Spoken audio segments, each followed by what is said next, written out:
Hey guys, welcome back to Wrestle News 365. Hope everyone is doing very, very well. As always, there is a ton of news stories to get into, so let's get straight into the news stories. Obviously, everyone's still talking about Impact Wrestling, what happened last night on Impact. Don't worry, Impact Wrestling fans, of course, we cover Impact Wrestling extensively on the channel. There's going to be 3 separate videos coming out about Impact Wrestling today, so stay tuned for that. Subscribe bottom right hand corner. But let's get into the other news specific to AEW and WWE. First, I want to talk about Sting. Now, the big news coming out of yesterday from AEW was that Sting, the WCW legend, WWE Hall of Famer, of course, will reportedly wrestle in All Elite Wrestling. Shocking, absolutely shocking. I've got a ton of opinions about this, but AEW reportedly does have plans for the Stinger to wrestle inside of an AEW ring. Now, of course, it was revealed last week when Sting debuted with AEW that he has signed a multi-year deal to work as a full-time talent for AEW. Now, initially, most people, myself included, thought that Sting would not be taking any physical bumps due to his, one, quite frankly, his age, but 2, more importantly, his history of neck issues. Of course, his final match in 2015 against Seth Rollins, the guy collapsed because he lost feeling in his arms and legs and he has spinal stenosis in his neck. But in an update that was revealed yesterday by Justin Barrasso of Sports Illustrated, he has reported that there are indeed plans in place for Sting to eventually enter an AEW ring and compete. Now, AEW reportedly does have plans for the 61-year-old Sting to eventually step in the ring, but this does not mean he's going to wrestle weekly on Dynamite. I don't think anyone thought that was ever a possibility, but then again, quite frankly, nobody thought it was a possibility that Sting was going to wrestle in AEW in the first place. Now, it was noted that the goal for AEW is to leverage Sting's star power, and the possibility exists for cinematic matches and tag team matches. That's reportedly how Sting is possibly going to work in AEW. There's going to be carefully designed spots that allow the Stinger to shine while building up others into even bigger stars. Now, the most important part of the AEW signing for Sting, as this was previously reported, is to give him a shot at one final run. Unlike in WWE, Sting now does have the opportunity to finish the career on his terms. It was previously reported that he wasn't happy with his run in WWE, specifically how he was treated and not getting his dream retirement match against The Undertaker. And that Tony Khan, the AEW president and CEO, is the person most responsible for that opportunity. Khan reportedly worked tirelessly to make Sting, the Sting signing for AEW a reality. Sting was said to be thoroughly impressed with the professionalism, long-term planning, and financial compensation from AEW. I think the most important thing there is probably the financial compensation. Nevertheless, it also helps that Sting and Khan have been friends for years. It was noted that Sting's son, Stephen Borden, actually tried out once for NFL's Jacksonville Jaguars, which of course is owned by the Khan family, before taking a tryout in 2015 with NFL's Kansas City Chiefs. Now, Tony Khan reportedly, this is quite interesting, we get some more details about this contract, how it was put together between AEW and Sting. Tony Khan reportedly made the deal with Sting in secret, and that literally no one else in the company knew about the contract until the signing was finalized. Once the deal was done, Tony Khan revealed the details to his executive vice presidents of AEW, the Young Bucks Cody Rhodes and the new AEW World Champion Kenny Omega. The 4 executive vice presidents were said to be ecstatic upon hearing the news of the deal. Of course, who wouldn't be? It's a massive signing for AEW, even at Sting's advanced age. And a handful of other people in the company were also informed of the deal in that time period as well. Now, of course, Sting's debut last Wednesday on Dynamite was not something that was just thrown together. The execution of a carefully mapped plan that was always planned to include Cody Rhodes, Darby Allin, and Team Taz's Brian Cage, Powerhouse Hobbs, and Ricky Starks. Tony Khan is said to be adamant that Tony Schiavone make the call when Sting first appeared on Dynamite, which again makes total sense considering the history of Schiavone and Sting going back to WCW. Sting's always been a WCW guy. It's the place he's most well known for. And I absolutely agree. It was absolutely the right call to have Schiavone make that first announcement, considering that it was Sting returning to TNT. There certainly is a WCW vibe when it comes to AEW. Tony Khan's revealed on multiple occasions that Dynamite is kind of based on the raw feeling of Nitro back in the 1990s, the good parts of it. So that makes a lot of sense there. Of course, it's been announced that Sting will speak this week, and he will speak exclusively to Tony Schiavone. Now, Barrasso also reported that internally there is optimism among top AEW executives that this Wednesday's edition of Dynamite will draw them more than 1 million live viewers. Dynamite has only surpassed the 1 million live viewer mark 4 times since the show premiered back in October of 2019. They have hit 1 million viewers only once this year on September 9 for a show that had on competition with NXT. So, when it comes to this story about Sting wrestling for AEW, when I saw it, I posted a tweet about it and actually get quite a lot of response, which was quite interesting. I had a lot of conversation on there, which was enjoyable. I was shocked. I really was shocked because, quite frankly, the idea of Sting wrestling for AEW honestly had never crossed my mind. I know people had said, oh, is this going to happen? The reality of it never crossed my mind because I didn't think it was possible. I just didn't think it was possible. You have to think of the circumstances that Sting has right now when it comes to, one, he's 61 years old. There has to be a question whether anyone, fit or unfit, should be in a pro wrestling ring taking bumps at 61 years of age in their 60s. It just, that to me alone is enough reason to raise an eyebrow at that situation. So that's one thing. On top of that, and maybe more importantly, the guy, when he had his final match in 2015, 5 years ago, he collapsed. He collapsed in that match because his arms and legs went numb from 2 buckle bombs, which hurt his neck so bad it was revealed that he had spinal stenosis, which is a very serious injury, which has ended the careers of the likes of Edge, etc., and more. And the fact of his age, the injuries, I just felt it was completely off the cards. WWE didn't want to touch that. And we've actually seen when it comes to their medical testing, the bar has kind of been reduced over the last year or so, 18 months, because you've had the likes of Edge, most importantly, return, Daniel Bryan, Kurt Angle, and others that maybe they shouldn't have even been in the ring either. Daniel Bryan's different, maybe Edge is different. I don't know the situation when it comes to their neck. But even then, they're not in their 60s. They're not 61 years of age like Sting. So I was shocked when I heard this news. I really was, because even if I'm this long-time pro wrestler, I'm a legend and I'm an icon in the industry like Sting, I think, losing feeling in my arms and legs and having a feeling that I potentially was paralyzed for no matter how short the time period was, I would be terrified of getting back in the ring. I would be terrified of, whoa, I don't want to do that again. I've got a family. I'm in my 60s. I want to have a good quality of life. It baffles me. It absolutely baffles me. The guy collapsed. The guy couldn't walk or move. And that is terrifying. And the fact that now it's discussion of, okay, he's going to get back in the ring, it's crazy. It's crazy. And I understand cinematic nature. I've seen some responses to that going, well, it's cinematic in nature, so the bumps will be carefully choreographed. Is that even pro wrestling at that point? Is that pro wrestling? What's the difference between that and just a regular TV show with stunt work? There isn't much difference. Now, I'm not saying it's necessarily a bad thing, because pro wrestling is constantly evolving, especially in 2020. Because of the circumstances, we've seen more cinematic matches than ever. But as a pro wrestling fan, can you believe that? The suspension of disbelief is hard enough sometimes anyway, let alone when you're watching a guy in his 60s potentially beat up a guy in his 20s or 30s, and the guy is not only in his 60s, but he has a bad neck, and last time he was in the ring, you saw him collapse, and that was 5 years ago. That can be difficult to overcome. And I suppose the balancing act of that is that Sting is obviously a draw. He is a legend. He is an icon. He's one of the biggest names in pro wrestling history.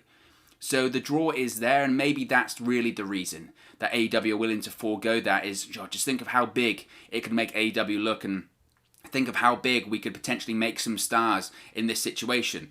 And again, I think the execution, if this report is accurate, is vitally important, because they're talking about making stars and putting people to the next level. If I see Sting face Chris Jericho or Cody Rhodes, I will be so confused, because you've got this guy that is 61 years of age, nearly got paralyzed last time he was in the ring, facing guys that are already stars.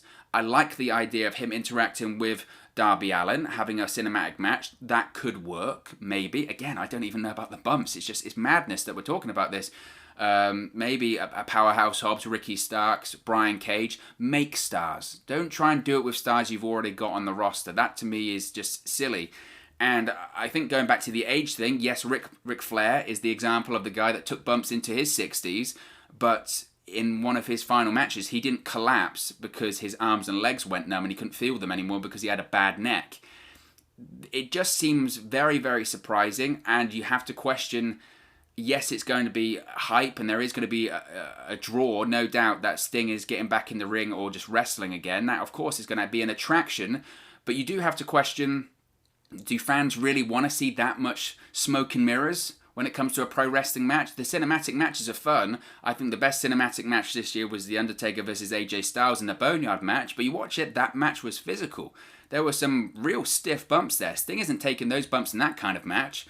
Now, you look at a cinematic match like John Cena, Bray Wyatt, the Firefly Funhouse match, there wasn't many bumps at all in that one. You could see a situation like that. But again, the criticism of that one was that it wasn't really a match. And I just feel like, it's a polarizing topic anyway. Should Sting wrestle or should he not wrestle? I'm on the side of I don't think he should and I don't think he needs to. The match itself, when it does happen, if it does happen, that will be unbelievably polarizing as well, because people say it's not even a match, it's a segment. So we'll have to wait and see. It's just, I was very surprised. When I saw that story. It's a big story. The reason why, of course, is because obviously Sting wants to do it. That's the most important thing. And AEW thinks that they can elevate their reputation, make money, and make stars. That's the situation when it comes to that one.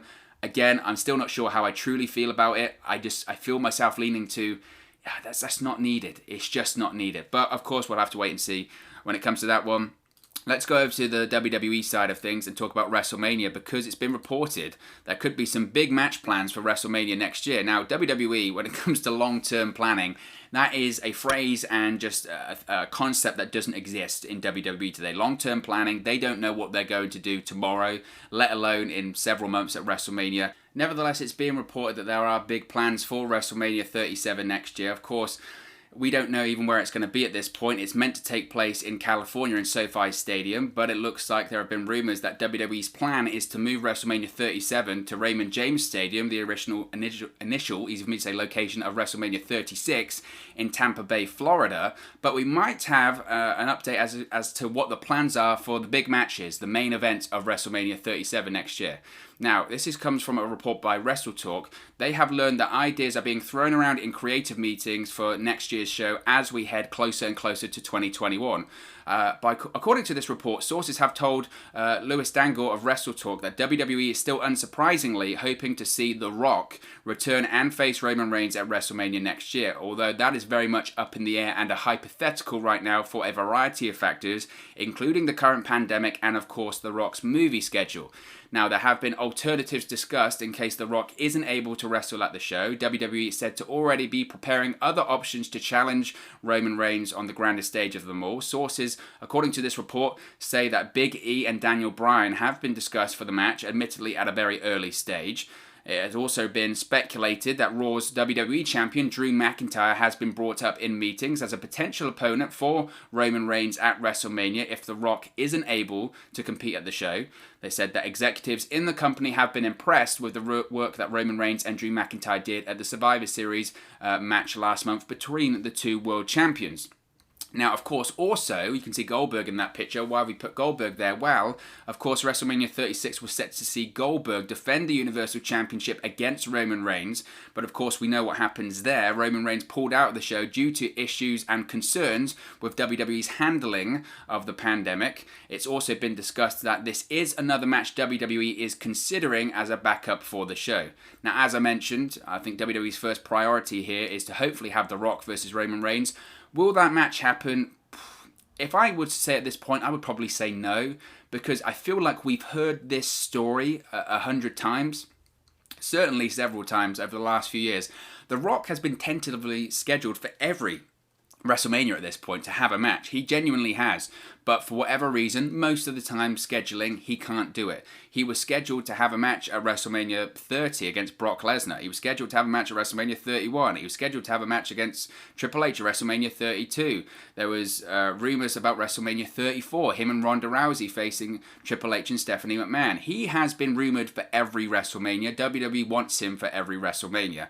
Nevertheless, most of the times they tend to fall through because The Rock just doesn't have the time to commit to that. And quite frankly, I'm not sure if he truly wants to do that. I guess the law of having a Roman Reigns match would appeal to him because, one, of course, it's family, the storyline works, and it could be a fun way for The Rock to end his WrestleMania career, WWE career. And also, as well, I suppose you have to think that it would truly be a passing of the torch, as it were, and a nice way to really finish The Rock's WWE run, WWE career. Plus, I think an important thing there, if you do have The Rock versus Roman Reigns, is that obviously we are sort of hopefully coming to the other side of a pandemic, especially when it comes to April time of next year. Maybe The Rock wants to do something big and really sort of culturally satisfying. That might be the first big show with fans back in attendance in a large capacity anyway. Maybe that's what The Rock wants to do. He's all about the community and that kind of deal, and being socially responsible. So maybe, again, that fits into The Rock's kind of agenda on that side of things. Nevertheless, do I think it would happen? If right now, like I said, if I was had to predict, I would probably say no. But anything can happen. I just really don't care to see Roman Reigns versus Goldberg. I didn't care to see it earlier this year at WrestleMania. And I don't care to see it next year at WrestleMania, to be honest. I don't think anyone wants to see that match. And I don't think anyone was like, oh, I really wanted to see that match earlier this year. I feel robbed that it was taken away. No, I don't think anyone does. I like the idea, like I said, like most people, of The Rock facing Roman Reigns at WrestleMania. I like the idea of Roman Reigns facing Big E or Daniel Bryan at WrestleMania. Those options work for me. I'm sure we'll get 500 different opponents or reported opponents between now and WrestleMania, as the plans change 500 times between now and WrestleMania. So we'll have to wait and see for that one. Now, CM Punk. Let's talk about CM Punk, because CM Punk did an interview with Renee Young on Renee Young's podcast, and it certainly has got a lot of people talking, especially, of course, when the question was asked about a potential return to the ring for the WWE Champion. Now, on a recent episode of Oral Sessions with Renee Paquette, not Renee Young anymore, CM Punk was on there to reconnect with Renee as they discussed his career. Now, Punk has said before that today's pro wrestling just isn't for him, but that hasn't stopped people wondering what it would actually take for CM Punk to return to the ring, including Renee Young, who asked for the same question, expressing, was that something that could happen? What would it take for that to happen? First, CM Punk noted that it changed so much since he left back in 2014, and he addressed the idea, quote, what if AEW was around when you left WWE? He said, quote, well, I think the landscape is currently much different than when I left. You could play the game where you're like, oh, if AEW was an option, would you have gone right after you left WWE? If you're going to play that game, there's no way that I would have handled it the way I handled it, with suspended me for 2 months and then nobody contacted me. Then the next thing I know, I get release papers on my wedding day. That wouldn't have happened if there was an AEW, because then they would have probably approached me and be like, hey, your suspension's up, ready to come back to work, let's work this out. Which is true. If AEW was an option and a credible alternative at the time, they wouldn't have frozen CM Punk out in the cold and handled it the way they handled it.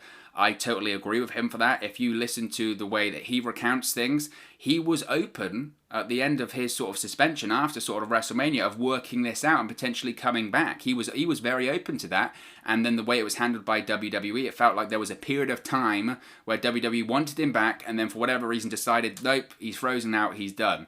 And again, I agree, that wouldn't have happened if AEW was an option.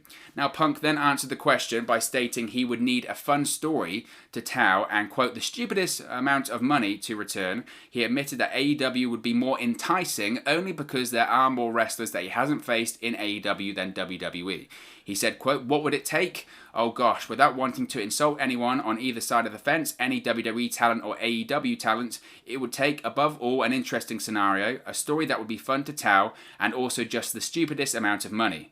But they could save themselves a whole lot of money if they just presented a fun storyline. What that is, I don't know. I'm a pretty picky guy, especially at this point. I think there's more interesting people on the AEW side of things for me to wrestle, but that's just because I've never wrestled them before. Young Bucks, Kenny Omega, talking about your husband, Jon Moxley, I look at that and I go, well, I wrestled him already. So that's just less interesting than something new. And on the WWE side of things, I don't know there's anyone there currently that I haven't wrestled that would be interested in wrestling. And what's interesting about that, of course, is when it comes to CM Punk and returning to pro wrestling, there were those reports last year that CM Punk was discussing with AEW before he went back to, I wouldn't say go back to WWE, before he signed his deal with Fox and became an analyst on WWE Backstage. There was discussions that AEW were talking to Punk, but then we had the deal where CM Punk talked about the text message from Cody Rhodes, do you want to come back, and that it didn't feel like a real offer, and he felt a bit slighted that it was just by text message. It got murky. There was a bit of mudslinging in the media because of that. But I wouldn't rule out. You know what? At this point, I wouldn't be stunned if someday, maybe not anytime soon, but someday we saw CM Punk return to the ring in AEW. As far as WWE goes, I just can't see that happening. I just can't see it. I don't think many people can at this point. AEW, I think potentially that is an option. Would it be full-time? No. Would it be a one-off match? Possibly. Who would it be against? Again, you'd have to, the names he mentioned there, maybe a Kenny Omega. CM Punk, Kenny Omega is a money match. It's not, again, I have this issue with the definition of dream matches. If you watched my Impact videos, you know I have a strange definition when it comes to dream matches. Nevertheless, at this point, he is warmer to it than I think he's been in several years. And he's kind of admitted there the money would have to be good. AEW could offer him the right money, but like he said, if it's fun and if it's different, he mentioned Kenny Omega there. I do think it's possible. So let's not rule that one out. We also have details from Mauro Ranallo about why he left WWE earlier this year. Now, of course, in August, Mauro Ranallo departed WWE after spending nearly 5 years as one of their top play-by-play commentators. He discussed his decision to leave WWE in an interview with Post Wrestling. He said, quote, "I want to thank Triple H, who sent me a very nice text message after the Tyson pay-per-view. WWE is one of the most mentally grueling places, and that's not necessarily a criticism by any means. That's one of the reasons Vince McMahon has built a multi-million-dollar empire. Is it perfect? Not by any means, but neither am I." He said, "I chose at the late age of 46 to go to WWE. They courted me, and it was a dream come true. I wanted to work for WWE as a play-by-play announcer because I thought it could be not only an affirmation of my accomplishments and achievements of who I am as a broadcaster, but of the connection I had with pro wrestling going back to the very beginning of my life. I just felt for my own mental health, it was becoming more and more apparent doing the show at home. I know, God bless his whole Jim Cornette, and many people said, how the hell can this guy quit a high-paying, high-profile gig when there are so few in this world? And he could do the show from home remotely. How could he leave? It was to the point where I would have panic attacks in the morning of the recordings in the last few months." Now, he also added that he only worked 1 day a week when it comes to WWE. Of course, he was doing the NXT tapings on Wednesday, the live shows on the USA Network. He just said it was mentally grueling and it got to him, and he didn't think he was giving his best work, so he decided to depart WWE after 5 years. Obviously, it was a massive shame that Mauro Ranallo left WWE. I think Mauro Ranallo is the best pro wrestling play-by-play announcer out there right now. I know some people, he's not to their taste. Some people think he's over the top, or he does too many pop culture references. All that I know is that NXT was a better show for Mauro Ranallo being on there. He was the voice specifically of NXT, but specifically of NXT TakeOver. Those NXT TakeOver shows felt bigger and better because of Mauro Ranallo. They just did. He suited that brand so well. Obviously, I enjoyed his work on SmackDown as well. That situation, the way that ended was sucky. Nevertheless, it's a massive miss to WWE. I do think he's the best play-by-play out there right now, but I'm totally in support of him. I'm totally with him that if he didn't feel comfortable and if you're having panic attacks the day of the show, then obviously your health needs to come first, especially your mental health. Mauro Ranallo is such a vocal advocate for smashing the stigma when it comes to mental health. I think we should applaud him for talking about it, and also applaud him for making the right decision for his health. I think that's absolutely the right call. Do us as fans miss having Mauro Ranallo on WWE TV? Absolutely, but if he's healthy and happy, that's the most important thing, really, when it comes to that one. So, good for him, and hopefully he has more success with the likes of the boxing fights in the future. We also have a new look at, an updated look at the new WWE Thunder Dome in Tropicana Field. Of course, yesterday we presented pictures and videos of the construction of the WWE Thunder Dome in Tropicana Field. Of course, WWE officially finished their residency at the Amway Center in Orlando, Florida, with Monday Night Raw on the USA Network this week. The arena took to Twitter yesterday to thank WWE for bringing the WWE Thunder Dome in. They said, quote, "After a record-breaking 119 days and 37 shows, WWE hosted its final broadcast from the Amway Center. We loved welcoming all the incredible WWE fans into the arena virtually over the last 4 months, and we can't wait until our WWE family returns to Orlando again soon." On a related note, as I mentioned, the WWE Thunder Dome construction continues at Tropicana Field in St. Petersburg, Florida. Of course, WWE will begin their residency in the stadium with Friday night's episode of SmackDown on Fox. As you can see in the corner, this was courtesy of Sports Illustrated's Justin Barrasso. There is a new photo of what this construction will look like. It looks like the Thunder Dome is kind of just going to be in the middle of the field and kind of encapsulated. It doesn't look like it's going to be the entire stadium itself, which is a little bit disappointing. I felt like what we were going to see when it comes to this new version of the Thunder Dome in Tropicana Field was the Thunder Dome at the Amway Center, but just so much bigger and so much better. Basically, the previous version of the Thunder Dome just on steroids, just ginormous. I thought that's what we were going to see. Doesn't look like that. We'll have to wait and see. I was excited by the prospect of having the entire stadium filled with virtual fans. I think, though, as I've mentioned previously, I think moving to the domed stadium of Tropicana Field is the beginning of getting live fans back into the show, because it offers the opportunity to be socially distanced in a wide space. Whether that happens or not, we'll have to wait and see. There certainly have been discussions about it, but excited for SmackDown on Friday to see what this looks like. We also have an update from an AEW point of view as to when the next special edition of Dynamite will be.